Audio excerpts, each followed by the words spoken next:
I am a Nigerian women's wear designer in the United Kingdom. I currently run a fashion brand in Nigeria, Full Fashion. We blend African prints with contemporary urban designs. This video is going to be the financial part of it, where I'll be able to break down how much we paid for our global talent visa, and then you should also be able to have a rough estimate of how much to expect to pay for the global talent visa as well if you're applying for it. I am saying this because I'm well aware that the visa fees increased. So let's move on to the second part of the video. Is for the exceptional promise category, you need to show evidence of at least 2 of the following: 1, international media recognition; 2, support or sponsorship; 3, sales from a luxury client; then 4, industry recognition. So for the international media recognition, it says the same thing: give at least 2 examples of your work appearing in reviews or examples online or international publication or broadcast. You can also include evidence from social media if it's from an account that the British Fashion Council judges to be prominent. We've already highlighted this in the leadership category, where I talked about using my Facebook account, my Instagram account, screenshots and all of that. So if you haven't seen that video, please check my video here talking about it. And so we'll move to the next one, which is the support or sponsorship. So the second one is support or sponsorship. So it says give proof of support or sponsorship from British Fashion Council schemes or similar scheme from outside of the UK. For example, a British Fashion Council scheme in Nigeria or something. So you can think of all of these big awards that are internationally sponsored by people like the British Fashion Council and the rest of it. So for this part, I think you need to find out if the Fashion Association of Nigeria gives sponsorship for such. Basically, I know that what you need to do is just to get information or get a proof of support or sponsorship from an international organization, period. So all you need to do for this particular point is you have to be able to give the name of the organization, the date which the sponsorship was given to you as well. So guys, let's move to the next one. So the third one says sales from luxury clients. Let's not forget that luxury is relative, right? So it says give proof of 1 or more order from a luxury retailer or boutique. This can be in the UK or abroad. You must give the name of the buyer and the date which the order was placed. So this part, you can always add it to whatever it is that you're giving to your certified accountant to help you get. So all you have to do is just give the certified accountant information that you need. I mean, names of the buyer, when the item was bought, and all the other details that you need. So if you give the buyer if you give your accountant the receipt and purchase history and all of that, the accountant will be able to get this information for you. So finally, guys, we've gotten to the fourth point that you need to think about if you're applying for the Global Talent Visa Promise category. So if you've come this far, I know you've got enough information to start applying or start thinking of when to apply for the Global Talent Visa. You can do it. If I can do it, you can do it as well. So the fourth point is your industry recognition. So the industry recognition says that you need to give proof that your graduating collection was recognized by the British Fashion Council. So for this section, my university degree came in handy, and I'll say that, I mentioned earlier that I had the opportunity to get exposed to the London Fashion Week, British Fashion Show and all of that. So it came in really handy, and I had so many people, so many international reviews. I had so many independent reviews, opinions about my collections, and I just got everything that I really wanted at that point. I got the screenshots, I got the reviews about my collections. I got so many informations that I feel like, okay, fine, this definitely will make sense for the British Fashion Council to judge as being relevant and recognized in the industry. So let's talk about some fashion houses in Nigeria.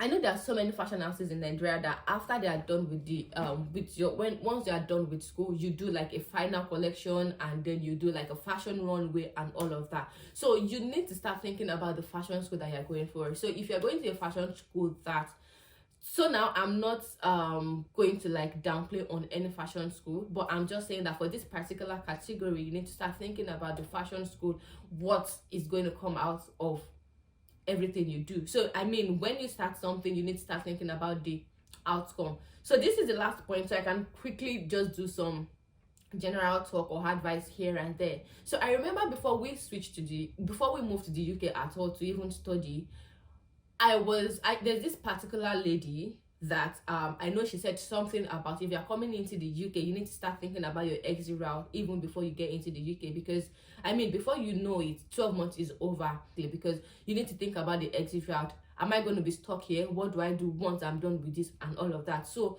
what happens after your fashion school, what happens when I'm done with my fashion school. So I knew I wanted to go for the global talent visa, and God came through for us. I wasn't thinking about post-study. Global talent visa has always been like our exit route from the onset, and it gave me that opportunity to start piling up my documents, working towards it, working actively towards it, and yes, it paid off at the end of the day. So you just have to think about what you need to do when you are going for something. I mean, think about the outcome even before going for it anyways. So in all, what you need is you need your 10 pieces of evidence about the relevant eligibility criteria, and you are good to go. Once you have all your documents put together, you can then apply for the global talent visa endorsement. You will get a decision about your endorsement within 8 weeks if you are in the UK, and 3 weeks if you are outside of the UK. So once you have your global talent visa endorsement, you can then apply for your visa. So you can apply for your visa and the endorsement at the same time. The only risk to it is that if you don't get endorsed, it means you are stuck at the visa processing stage. So I don't know what's going to happen, but of course it's a case of no endorsement, no visa. So that is why it is usually advised that you get your endorsement first and then you apply for your visa. The visa stage does not really take a long time. It's just like if you're trying to kill two stones with one bird, and you're trying to like buy time by applying for both of them together. But in my own case, I applied for the endorsement first and then applied for the global talent visa. So it's then up to you, whichever way you want to do it. If you want to apply for both together or you want to apply for them separately like I did. So if your permission to stay in the UK is about to expire, applying for the visa will extend it until you've been given a decision. So guys, for all of your documents, if you wish to use the content of a web page, such as reviews, event listings, videos, or radio show or podcast that you have appeared on as your evidence, what you need to do is just to provide full printed copy or screenshot of the page and full URL for the for the page as well. If the language in the video, radio show, or podcast is not in English, you must then include a fully translated transcript to English from a certified translator. So these documents will, in conjunction with your reference letters, show that you meet the criteria above. So for me, what I did when I wanted to use my YouTube channel and the FF channel on YouTube, I took a URL of each page and applied under each document. I also did a screenshot of the views, the reviews, and the number of followers and all of that, subscribers to the YouTube channel and all of that, just for them to be able to see that, okay, fine, this is really relevant and it's got visibility and all. That's the same thing you need to do generally if you're applying with documents from web page or videos or audio translation and all of that. So guys, in case of refusal, there is no right to appeal.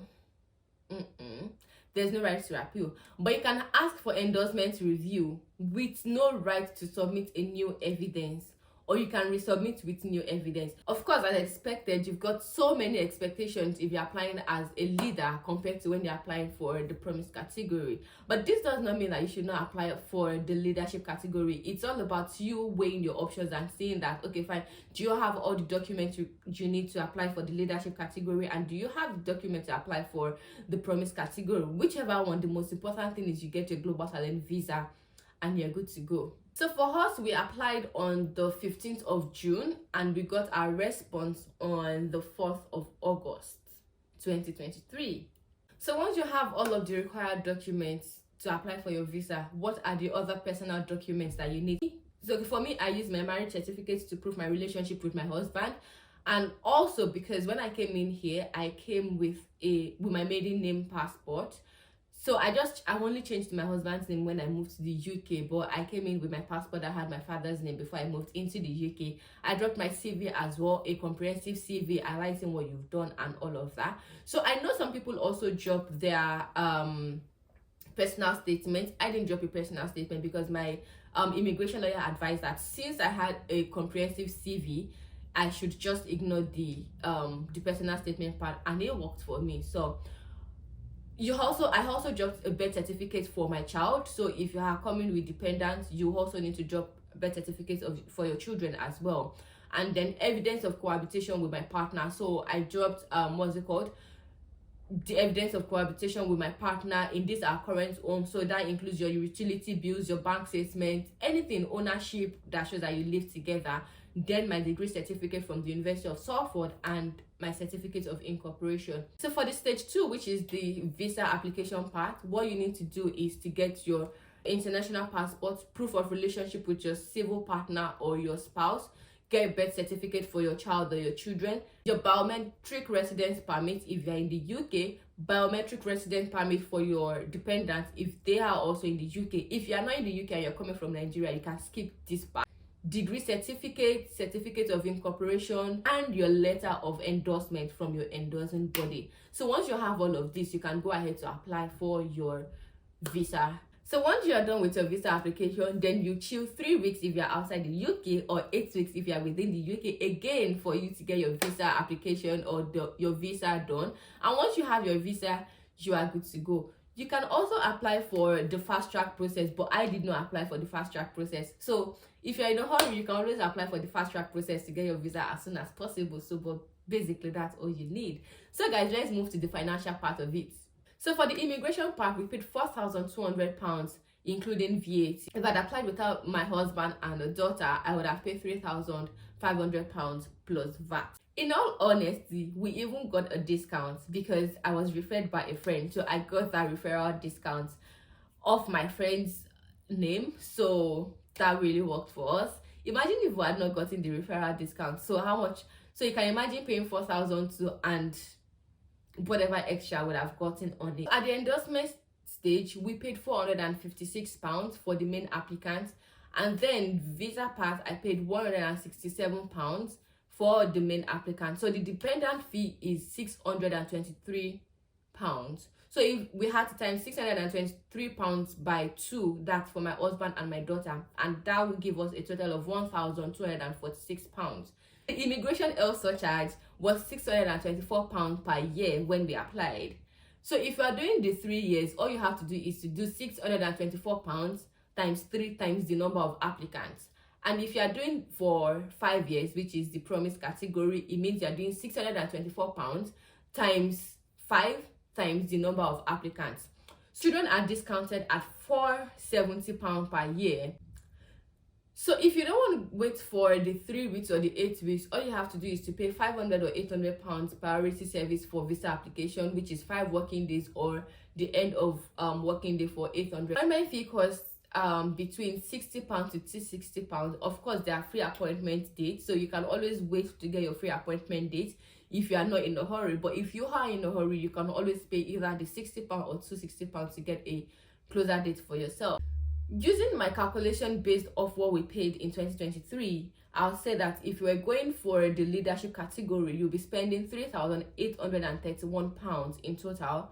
And if you are going for the promise category, you'll be spending £5,891 for a family of 3. For a single person's application, if you are going by how much visa fee and immigration surcharge was when we applied, I would say that you'll be spending at least £3,831 for the leadership category and £5,891 for the promise category.